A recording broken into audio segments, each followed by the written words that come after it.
Bonjour à tous. Dans cette vidéo, nous allons continuer notre travail sur la statistique et nous allons voir le diagramme circulaire. Alors, vous savez à quoi ressemble un diagramme en circulaire, ce que vous appelez en camembert. Nous allons voir ici comment on va faire pour le construire. Alors, on va reprendre l'exemple sur les téléphones portables que vous avez déjà vu dans la vidéo précédente et sur lequel on avait travaillé le vocabulaire. Alors, on a donc les 12 téléphones portables, on a relevé les masses de chacun de ces 12 téléphones portables et on veut représenter cette série de données par un diagramme circulaire. Donc un diagramme circulaire, l'angle de chaque secteur est proportionnel à l'effectif correspondant. Donc plus l'effectif est grand, plus le secteur, son angle sera grand. Donc on va commencer à compléter le tableau ici qui va nous permettre de faire la construction ensuite du diagramme. Alors on complète les valeurs de la série, je vous rappelle, on a 4 valeurs différentes, 90, 95, 100 et 105. On complète les effectifs qu'on avait déjà trouvés, donc une fois pour la valeur 90, elle est apparue qu'une fois, la valeur 95 est apparue 4 fois, etc. Et donc en tout, on a 12 valeurs. Alors, ce qu'on veut savoir, c'est, je vais faire un diagramme circulaire, donc un diagramme entier, et donc mon effectif total doit correspondre à l'angle total. Donc l'angle total, je vous rappelle, quand on fait un tour complet, c'est 360 degrés. Donc cet effectif total doit correspondre à 360 degrés. Et on sait qu'il y a proportionnalité entre l'effectif et l'angle en degrés. Donc s'il y a proportionnalité, pour pouvoir trouver l'angle en degrés qui correspond pour chacune des valeurs, eh bien on a deux possibilités ici. Soit on utilise l'égalité des produits en croix, et du coup par exemple pour trouver l'angle qui est là, eh bien on va faire 3 fois 60 divisé par 12, ce qui donne un angle de 90 degrés.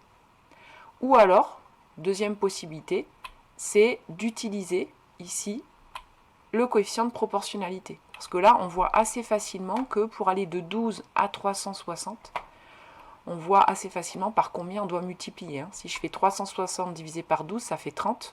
Donc on voit que le coefficient de proportionnalité ici, c'est 30. Pour aller de 12 à 360, on fait x 30.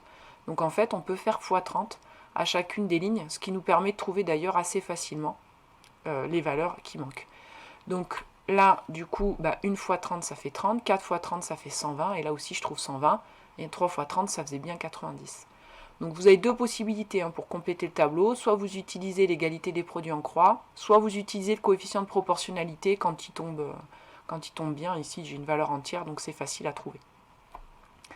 Voilà, donc une fois que j'ai mes angles pour chacun des secteurs, on n'a plus qu'à faire la construction.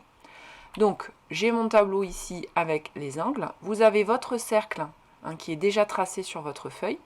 Donc on a tracé un rayon, alors le rayon c'est celui qui est là, on aurait pu très bien le tracer à gauche ou même en plein milieu. En fait le premier rayon que vous tracez, vous le mettez où vous voulez. Bon là il est tracé à droite. Simplement il sert de support de point de départ pour pouvoir poser notre rapporteur. Alors on va commencer par tracer un des secteurs, j'ai 4 secteurs à tracer. Alors on commence par celui qu'on veut. Donc ici par exemple on peut commencer avec l'angle qui fait 90 degrés. Donc je pose mon rapporteur, je mets bien le centre ici, sur le centre du cercle. J'aligne bien le 0 de ma graduation avec le premier côté qui était tracé. On fait une marque à 90 et ensuite avec la règle, eh bien on trace ici. Donc là j'ai un premier secteur à 90 degrés qui correspond à l'effectif 3 et donc à la valeur 105. Alors ensuite on va continuer, on va tracer les autres secteurs ici. Alors pour tracer les autres secteurs, on va positionner son rapporteur, mais attention, on ne le remet pas ici, on va le positionner à la suite. Donc ça veut dire que là, je vais tourner mon rapporteur, je mets toujours le centre ici, mais par contre j'aligne le 0 avec le nouveau côté que l'on vient de tracer. Et à partir de là, il faut aller faire une marque à 120 degrés. Donc 120 degrés, c'est un angle obtus. Donc attention, vous avez deux graduations sur votre rapporteur. Vous prenez bien la bonne. Là, je pars de 0 ici, donc je prends pour moi la graduation extérieure. Et donc j'obtiens 120 ici. Je fais une petite marque. On enlève son rapporteur et on relie le centre du cercle à cette petite marque qu'on a fait. Donc là, j'ai un angle de 120 degrés. Et puis il nous reste encore un secteur à faire, enfin en fait deux secteurs, mais en fait je vais en faire un et normalement le dernier il y sera déjà fait. Donc on repositionne encore son rapporteur, on fait encore un angle par exemple de 120 degrés ici, et donc normalement si on ne s'est pas trompé, ce qui reste ici, ça doit être 30 degrés. Donc vous voyez bien, 10, 20, 30, donc effectivement on est assez précis, on a 30 degrés. Et donc on n'a plus qu'à tracer. Donc là, vous voyez que quand vous avez 4 secteurs à tracer, en fait, vous avez 3 angles à placer. Le dernier, c'est ce qui reste, donc on n'a pas besoin de le placer. Par contre, il faut faire bien attention à être assez précis dans les la position du rapporteur pour bien tracer un angle de la bonne mesure. Tout simplement, si vous vous trompez un petit peu là, l'erreur va se répercuter à chaque fois et à la fin, on n'aura pas du tout la bonne mesure. Donc là, on voit qu'il restait 30 degrés. Hein. Vérifiez sur votre dernier angle que c'est bien ce que vous deviez avoir, juste pour vérifier que vous avez été assez précis. Donc une fois qu'on a représenté tous les secteurs, on fait attention, hein, vous mettez en couleur hein, vos secteurs, vous prenez une couleur par exemple par secteur et vous mettez bien une légende. Hein. Un diagramme circulaire, hein, on met bien des couleurs, une légende. Donc ici on obtient par exemple ce diagramme qui est là. J'ai le secteur ici à 90 degrés qui correspond à la valeur 105, donc on met une légende à côté, hein, en vert c'est 105. En bleu, le secteur qui est là, qui faisait 120 degrés, correspond à la valeur 95, ici à la valeur 100. Et puis la petite partie en jaune, c'est ce qui correspond à la partie pour la valeur 90. Donc on met bien une légende, on met bien en couleur, on fait ça proprement. Et voilà, on vient de tracer un diagramme circulaire.